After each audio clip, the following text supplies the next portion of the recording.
Je suis une légende fait partie de ce genre de livre adapté au cinéma dont la plupart des spectateurs connaissent le film, mais pas le livre à l'origine du film. Un peu comme Jurassic Park de Michael Crichton, je pense, où tout le monde connaît cette histoire pour être l'œuvre de Steven Spielberg, mais je pense que pas mal de gens ignorent qu'il s'agissait d'un livre à la base. Eh bien, Je suis une légende, c'est un peu ça. Et je suis moi-même coupable un peu de ne pas l'avoir su, puisque je l'ai découvert tardivement, que ce film était une adaptation au cinéma d'une œuvre littéraire. Je suis une légende est donc un livre écrit par Richard Matheson et publié pour la première fois en 1954.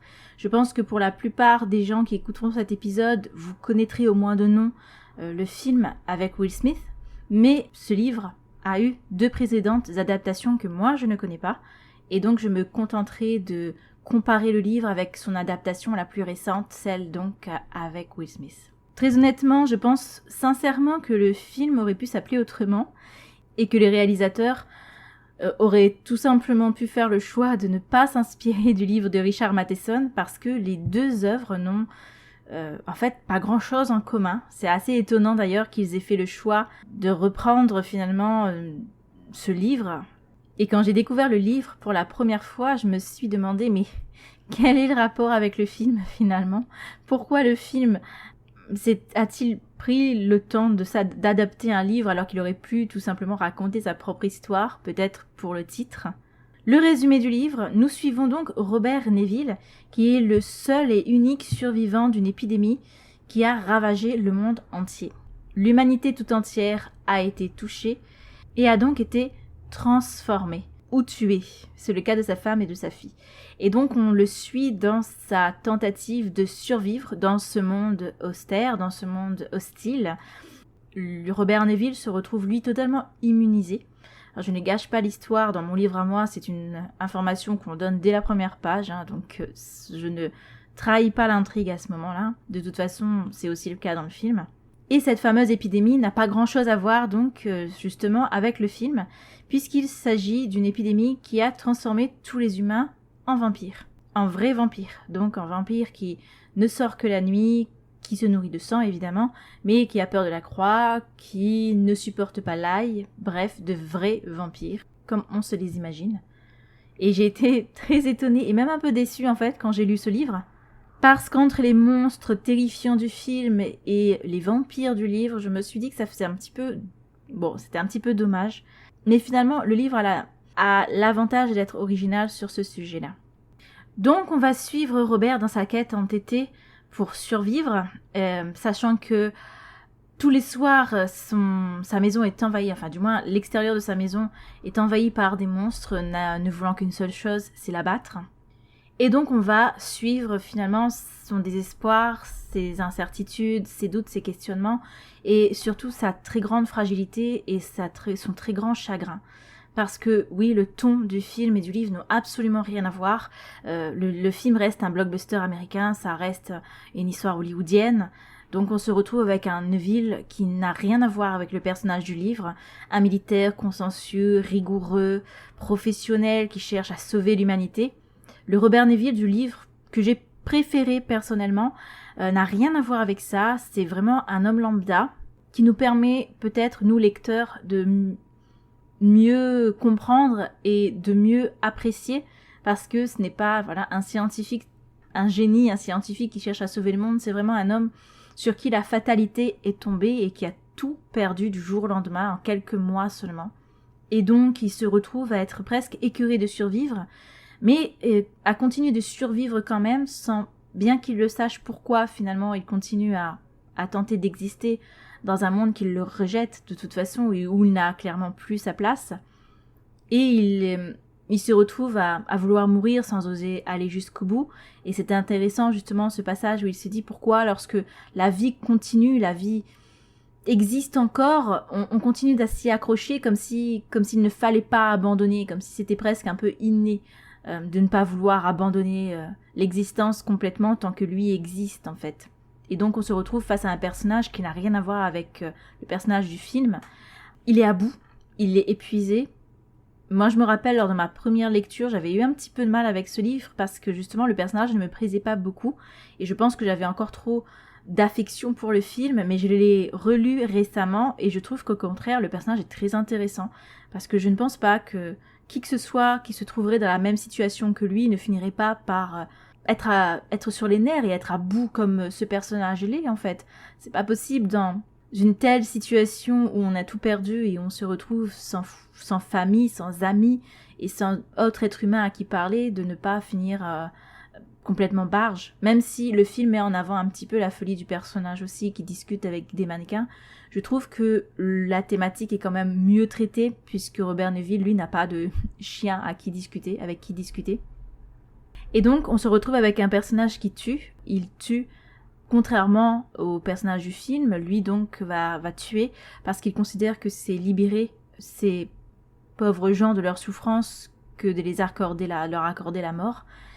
Et ses pensées ne sont pas toujours très roses, ça il faut s'y attendre quand même, c'est un personnage qui n'a pas forcément des pensées très glorieuses, comme je l'ai dit, ce n'est pas un héros du tout. C'est un personnage principal, mais ce n'est pas un héros, il n'a rien d'héroïque et il ne cherche pas à sauver le monde. D'ailleurs, il ne cherche pas non plus à essayer de communiquer avec de potentiels survivants, puisque à ses yeux, des survivants, il n'y en a tout simplement plus. Il est certain d'être le dernier, et nous lecteurs, comme on est finalement prisonniers de ses idées et de qui il est, eh bien, on n'en sait pas plus que lui, et on n'en saura de toute façon pas plus. Et comme je l'ai dit, dans ce livre, il n'y a pas de Sam, le chien du film. Par contre, il y aura un chien à un moment donné. Et tout comme dans le film, les animaux peuvent être aussi contaminés, mais on n'a pas l'occasion de le voir.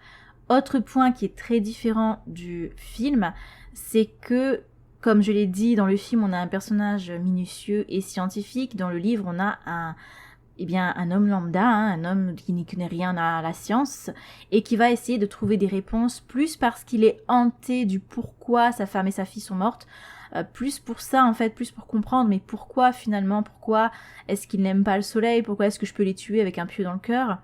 Il va vouloir essayer d'avoir des explications pour essayer de comprendre sa situation, mais pas du tout dans l'objectif de sauver l'humanité.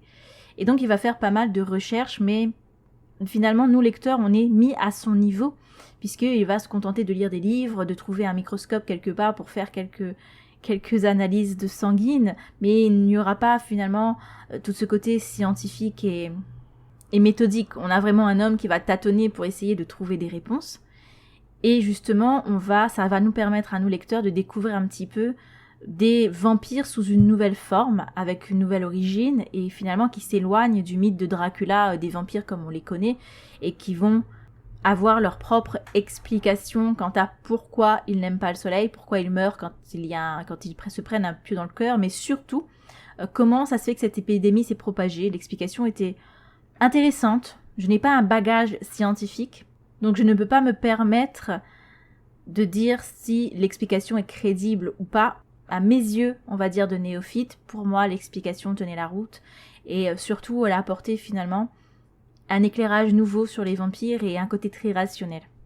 Dans ce livre, on n'a pas toutes les technologies présentes dans le film, évidemment, puisque l'histoire se déroule en 1976 et s'étale sur 3 ans. Ici, on n'a pas non plus de terreur, ce n'est pas du tout l'objectif du livre. Dans le film, on a des scènes quand même assez angoissantes. On a des zones, des bâtiments surpeuplés de monstres où il ne faut jamais entrer. Dans le livre, vous n'aurez pas du tout peur. Ce n'est pas du tout la thématique du livre. Comme je l'ai dit, la thématique, c'est vraiment celle d'un homme qui tente de continuer à exister et qui essaie finalement de trouver un sens à cette existence qu'il refuse envers et contre tout de quitter.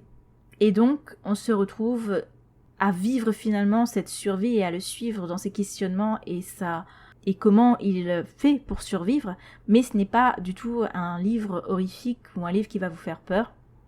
Tout comme dans le film, les créatures ne sortent que la nuit, mais ici, la journée, Robert Neville ne craint absolument rien, il peut aller où il veut, et il peut aussi très bien entrer dans tous les bâtiments qu'il désire, puisque, comme je l'ai dit, ce sont des vampires, et donc, durant la journée, ils dorment. C'est un livre qui est vraiment très facile à lire. Il est très court, déjà. Je l'ai lu en une après-midi. Il est vraiment très simple à lire. Il n'est pas très compliqué. Et je pense qu'il faut vraiment adhérer à ce côté de suivre un homme dans sa quête de sens dans un monde qui n'est plus le sien et qui finalement a changé sans lui et où il est devenu lui-même l'élément archaïque de ce monde nouveau dans lequel il ne trouvera plus sa place en fait.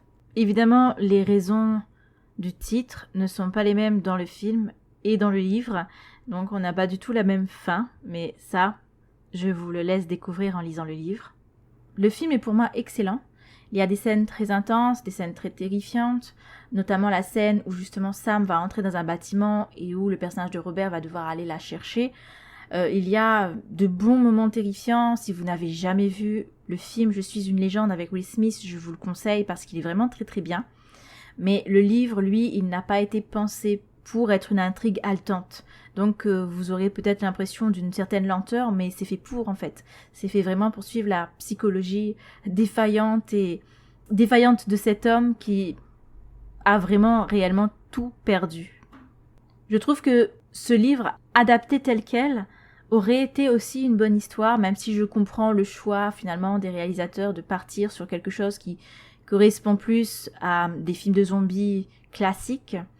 Mais c'est vrai que tel quel, je pense que ça aurait fait une superbe histoire. Peut-être que ça a été le cas dans les 2 précédentes adaptations, je ne sais pas.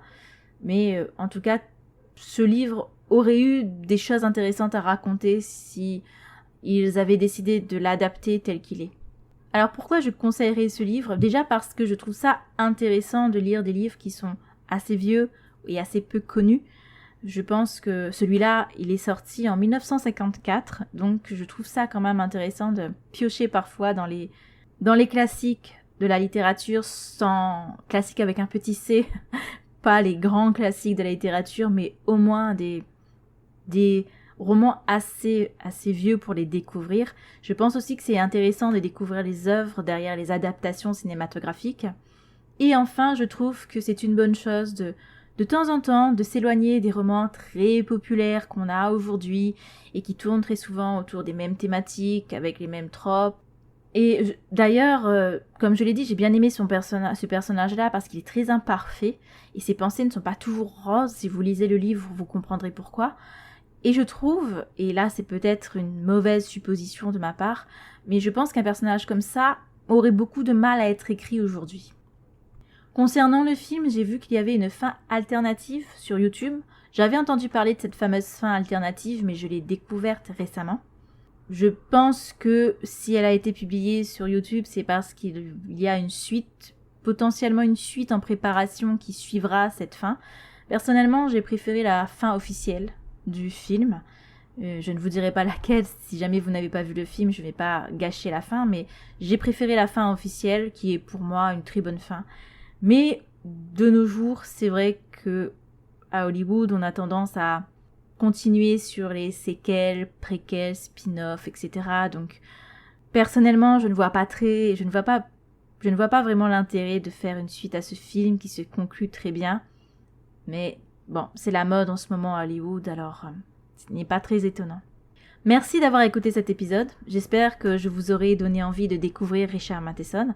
Je n'ai parlé que de Je suis une légende, mais en réalité, j'ai un recueil de Richard Matheson avec 3 histoires. Le jeune homme, la mort et le temps et l'homme qui rétrécit. Et je vous avoue que si le jeune homme, la mort et le temps m'a touché un peu, mais m'a un peu fatiguée, je n'ai pas trop adhéré à l'homme qui rétrécit. Donc voilà. Mais je trouve ça intéressant de découvrir quand même des auteurs que je ne connaissais pas vraiment beaucoup. Et je trouve que c'est vraiment enrichissant d'aller piocher comme ça dans des anciennes histoires pour découvrir un petit peu autre chose, d'autres façons de raconter des histoires, d'autres styles littéraires. Et on va dire ça fait un petit peu comme un peu de, vous savez, de l'air frais dans des thématiques peut-être un peu trop récurrentes de nos jours. Encore une fois, merci. Je vous laisse reprendre le cours normal de votre existence et je vous dis à bientôt.